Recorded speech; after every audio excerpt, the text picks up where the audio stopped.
ಅಧ್ಯಕ್ಷರೇ, ನೀವು 150 ಕೋಟಿ ಕೊಡ್ರಿ, ನಮ್ಗೆ ತಕ್ಕರಲ್ಲಿ 5,000 ಕೋಟಿ ಕೊಡ್ತಿರಲ್ಲ, 7,500 ಕೋಟಿ ಕೊಡ್ರಿ. ನಮಗೊಂದು 5,000 ಕೋಟಿ ಕೊಡ್ರಿ. ಮುಂಬೈ ಕರ್ನಾಟಕ ಏನು ಇದೇನು ಬಹಳ ಅಭಿವೃದ್ಧಿ ಆಗತ್ತೆ ಹೇಳಿ, ಇಲ್ಲಿನೂ ಏನೂ ಅಭಿವೃದ್ಧಿ ಆಗಲ್ಲ. ಮೈಸೂರು ಭಾಗ ಯಾಕೆ ಅಭಿವೃದ್ಧಿ ಅಷ್ಟಾಯ್ತು ಅಂದ್ರೆ, ಆ ಮೈಸೂರು ಮಹಾರಾಜರದೊಂದು ದೊಡ್ಡ ಕೊಡುಗೆ ಇದೆ. ಅವರು ತಮ್ಮ ಮನೆಯನ್ನ ಬಂಗಾರ ಒತ್ತಿ ಇಟ್ಟು ಕೃಷ್ಣರಾಜ ಸಾಗರ ಕಟ್ಟಿ ಯಾವಾಗ ನಿರ್ವಹಣೆ ಮಾಡ್ಯಾರ್ತೇಳಿ ಮೈಸೂರು ಭಾಗ ಅಭಿವೃದ್ಧಿ ಆಗಿದೆ. ನಮ್ಮಲ್ಲಿ ಯಾರ್ರೀ ಆದಿಲ್ ಸಾಯಿ, ಬರೀದ್ ಸಾಯಿ, ಕುತುಬ್ ಸಾಯಿ, ಮೊಹಮ್ಮದ್ ಸಾಯಿ ಅವರೇ ಬರೇ ಕಟ್ಟ್ಯಾರ ನೋಡ್ರಿ ಗುಮ್ಮಟಗಳು ಎಲ್ಲ ಊರು ತುಂಬ ಅವೇ.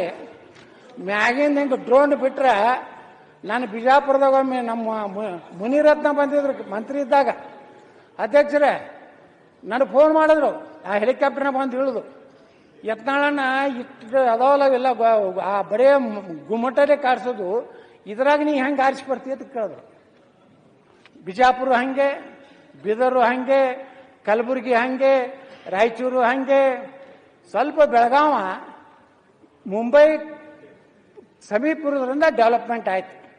ಅದಕ್ಕೆ ನಾನು ಈ ಸರ್ಕಾರಕ್ಕೆ ಮಾನ್ಯ ಮುಖ್ಯಮಂತ್ರಿಗಳಿಗೆ ಆಗ್ರಹ ಮಾಡ್ತೀನಿ, ನಮಗೂ ಒಂದು ಕಲ್ಯಾಣ ಕರ್ನಾಟಕ ಹೆಂಗೆ ಮಾಡಿರಿ ಹಂಗೆ ಕಿತ್ತೂರು ಕರ್ನಾಟಕ ಅಭಿವೃದ್ಧಿ ಮಂಡಳಿ ಮಾಡಿ ನಮಗೂ ಪ್ರತಿಯೊಂದು MLA ಗೆ 50 ಕೋಟಿ ಕೊಡ್ಬೇಕಂತ ಹೇಳಿ, ಯಾರು ಮುಂಬೈ ಕರ್ನಾಟಕದವರು ಅವ್ರು ಚಪ್ಪಾಳಿ ಹೊಡಿತಾರೆ ತಿಳ್ಕೊಂಡು ನೀವು ಹೊಡಿಲ್ಲ ಅಂದ್ರೆ ಬಿಡಲಕ್ಕ. ಏನ್ರಿ ಕೊಂಡ್ರೆಡ್ಡಿ ಅವರ ಎಲ್ಲ ಕಟ್ಟ ನೋಡ್ರು. ಅದಕ್ಕೆ ಅಧ್ಯಕ್ಷರೇ,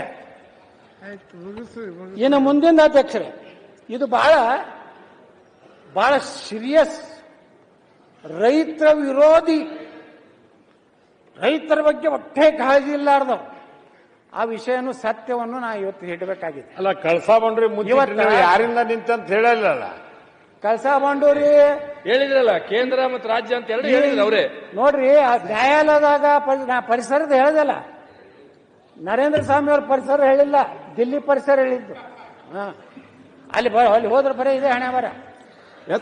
ಹಿಂದೆ ಕೆ ರಂಗನಾಥ್ ನೀವು ಯಾರಿಗೆ ಮಾತಾಡ್ತೀರಿ ಅಧ್ಯಕ್ಷರೇ, ತಾವು ನೋಡ್ತೀವಿ, ನೀವು ನಿಮ್ ಕಡೆ ಬಹಳ ಗಂಭೀರವಾಗಿ ನೋಡ್ತಾ ಇದ್ದೀನಿ, ತಾವು ನಗ್ತಾ ಇಲ್ಲ, ಅದಕ್ಕೆ ನನಗೆ ಸಮಸ್ಯೆ ಆಗಿದೆ. ಅಧ್ಯಕ್ಷರೇ, ಇವತ್ತು ಈ ಕರ್ನಾಟಕದ ಉತ್ತರ ಕರ್ನಾಟಕದಲ್ಲಿ ಸುಮಾರು 58 ಸಕ್ಕರೆ ಕಾರ್ಖಾನೆ.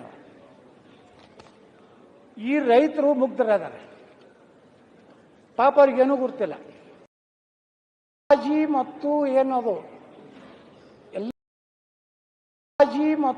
ಏನದು ಎಲ್ಲ ತಿಳುವಂತಹ ಒಬ್ರು ಕೆಲವೊಂದು ಮಂದಿ ಅದಾರೆ, ಮೇಧಾವಿಗಳು. ಅವ್ರು ಏನು ಕೊಡ್ತಾರೆ,